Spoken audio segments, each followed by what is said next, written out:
Hey guys, welcome to my YouTube channel. If this is your first time here, I'm kind of revamping my page because I'm starting a new journey in life. I'm 43 and basically starting all over in life. If you've already been here, you've seen the roller coaster of my page, the inconsistencies. I'm not very consistent on YouTube at all, but I'm gonna try to change that for real this time, guys. But yeah, I'll be documenting everything about my new journey and starting over in life in my 40s. I actually just picked up my keys to my new apartment today in Chicago, y'all, because I moved from Houston back home to Chicago.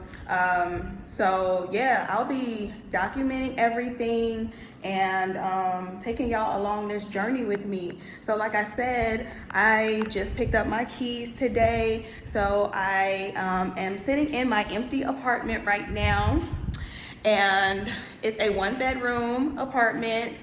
And what I really wanted was some hardwood floors, and I have my hardwood floors. I wanted a view. Let me show y'all this view. It's very gray outside right now, but I have my view of the lake. I love water and I wanted it. I can see the Chicago skyline downtown. So I'm loving this view because I can see this view from not only the living room, which is what we're standing in right now, but I can also see it from the kitchen eating area.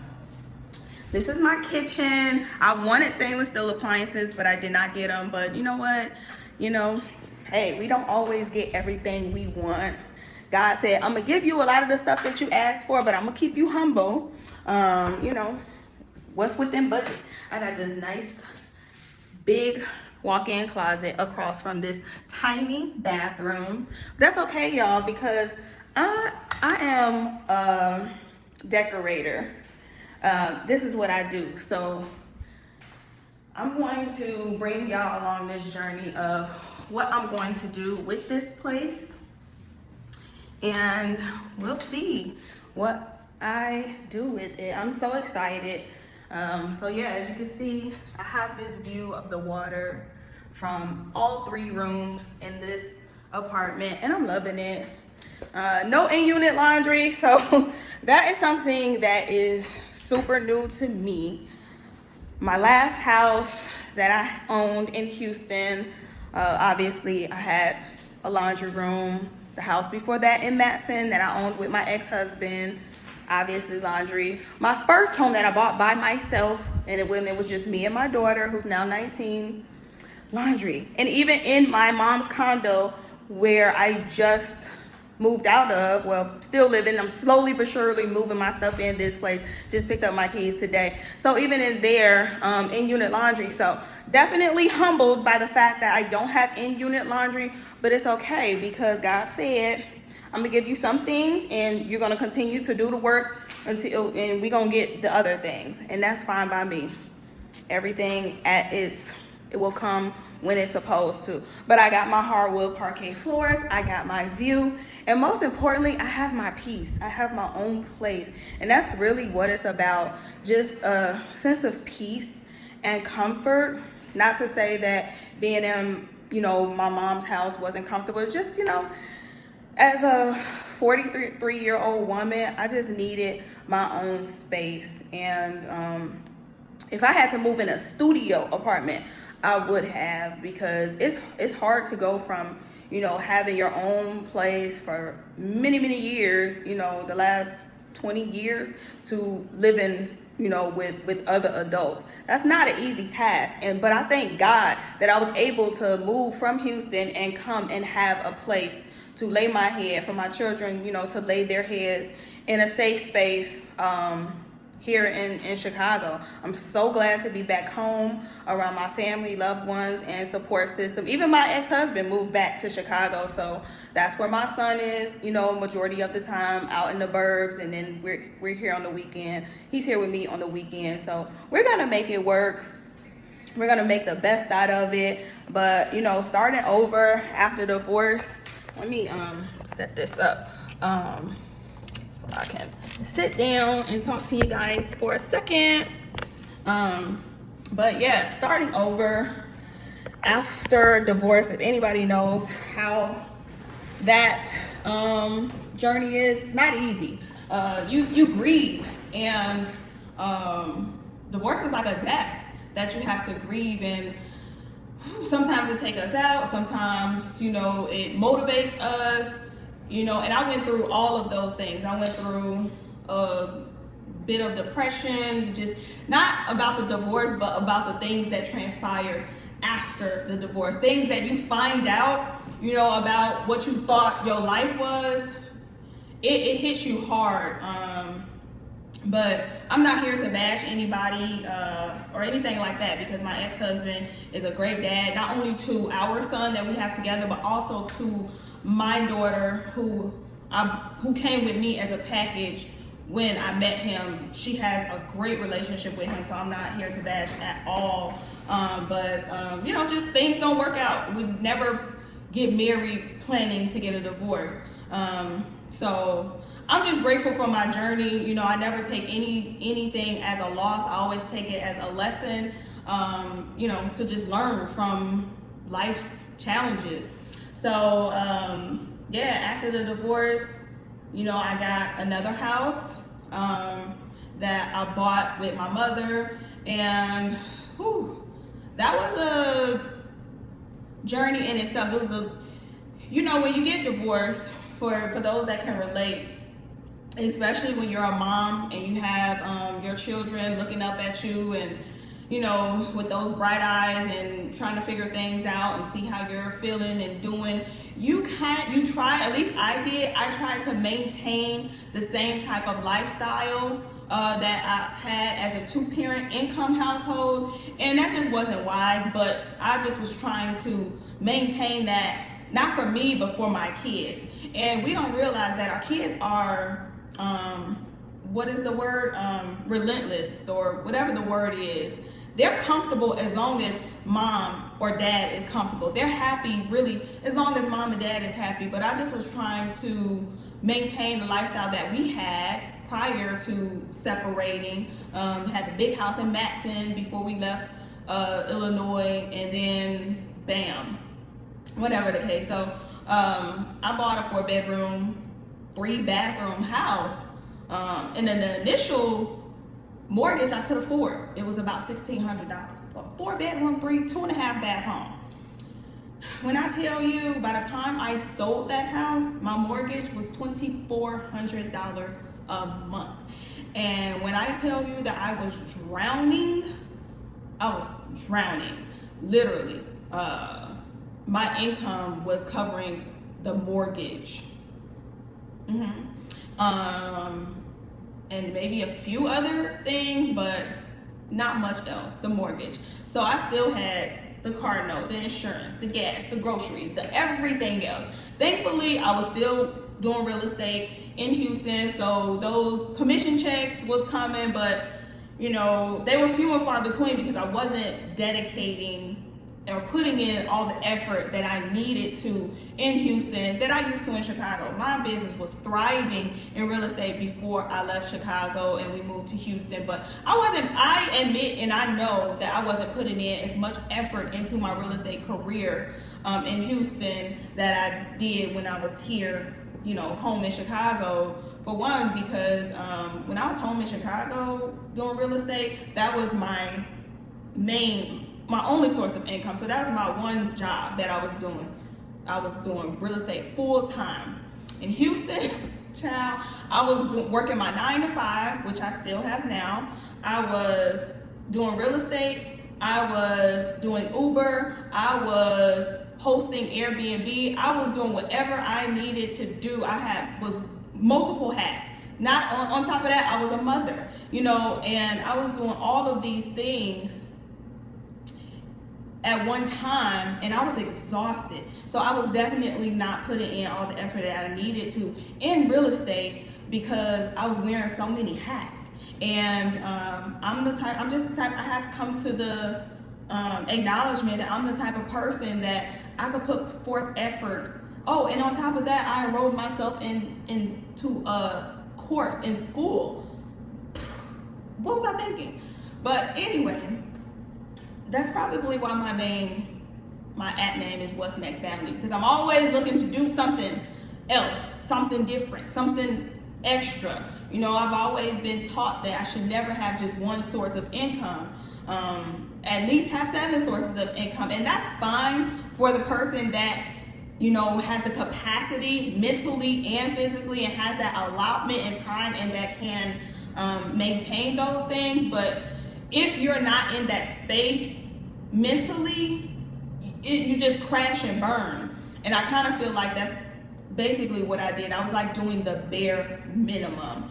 You know, the clients that I had, I definitely gave my all into those clients that I had at the time when I got them. And I never neglected any clients, but I was not, in real estate, you have to pursue clientele every single day, like a 9 to 5. You have to be going out to get the business. And I basically was just letting the business come to me. I was treating it as like how my business was in Chicago, because eventually my business came based off like 99% referrals. The business was just coming to me. But when you're starting over in a new city, you got to go out there and get it. And I wasn't doing it because I was working my 9 to 5 and enrolled in course, and also doing Airbnb and doing Uber and whatever else, I don't know, that I was doing, and trying to have some type of a life, you know, outside of all the hats that I was carrying. And you know, my being a mother, that was my primary focus, making sure that they had what they needed. And you know, you kind of put your needs to the side as a mother. That's what we tend to do. But anyway, you know, with all of that being said, and trying to maintain your income goes towards the mortgage, and I started using credit cards to cover other things. That made my credit cards max out, and my credit started plummeting. I went from an 800 to, you know, like in the 5s. So yeah, it was tough. I was going along, but it was tough. And you know, then just dealing with life and then deaths in the family. I lost some very, very significant people to me. My father-in-law passed. He was really, really one of my biggest supports in Houston, you know, for me and my children, you know, not monetarily, but just somebody to lean on, because my son started acting out after the divorce, and it was like a call from school every single day, every day, every day. And my father-in-law was like, "Natalie, don't take off of work. Just call me. I'll go get him. If I need to go pick him up from school, he'll go pick up the kids." And when I lost him, you know, just that smile every single day, or, you know, hearing from him, or the kids being able to look up to him and be around him, because he was their only grandfather in their life, and that really, really affected us losing him. He was a huge part of our lives. Such a beautiful person and beautiful soul. So losing him, and then a couple of years later,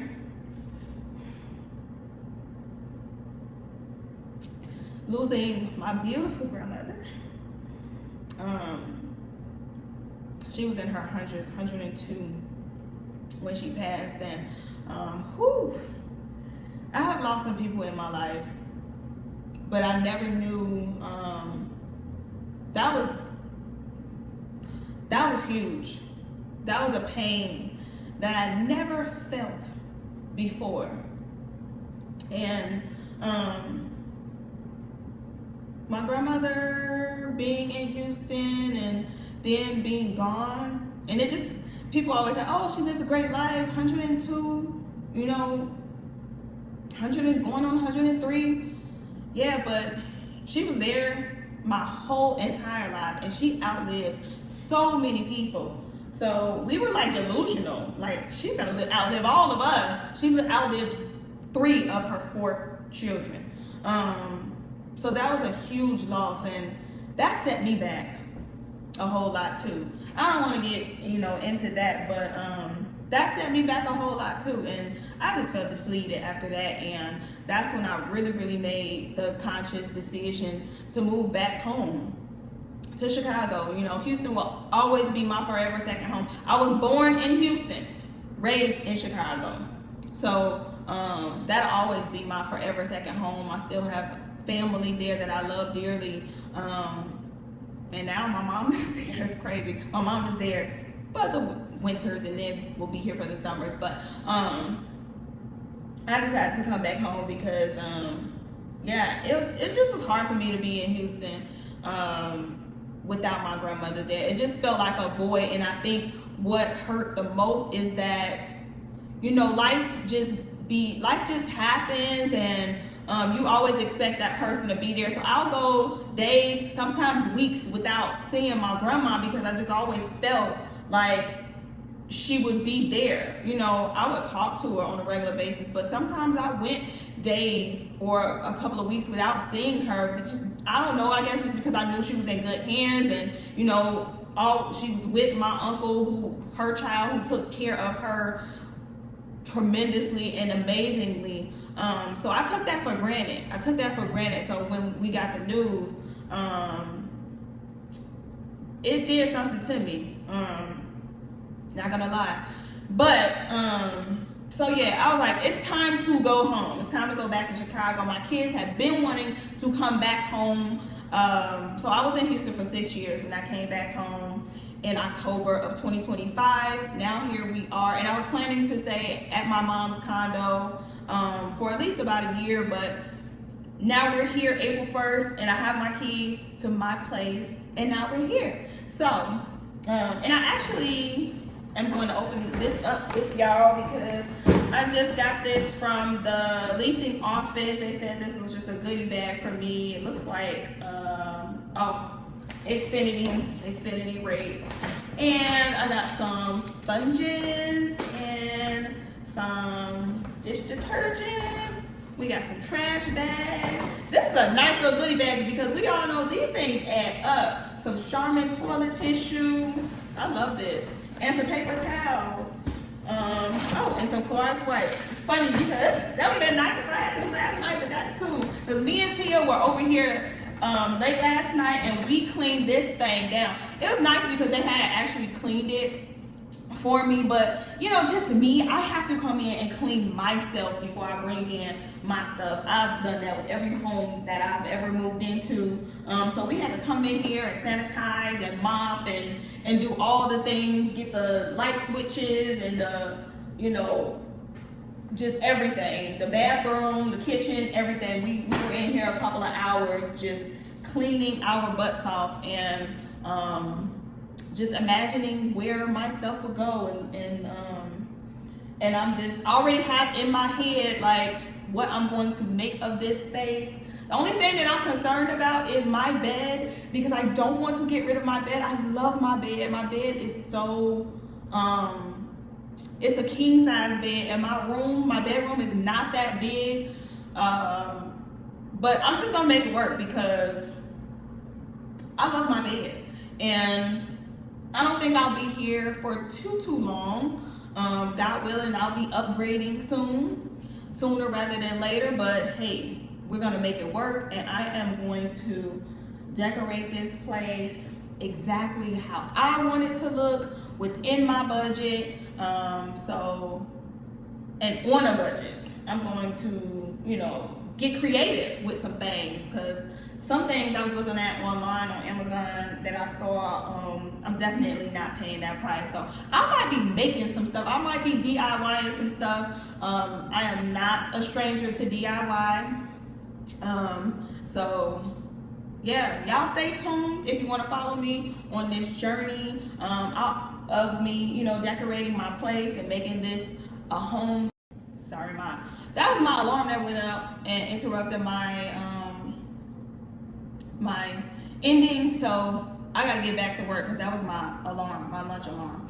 I'm gonna get back to work, so I'll close this off by so if you heard anything that you're interested in and you want to follow me on this journey of decorating my home, and also I'll be doing some walking tours of the neighborhood and stuff like that, and just tips on, you know, some credit repair and real estate and decor and just life in general, things that I'll be discussing, opening up and being transparent about.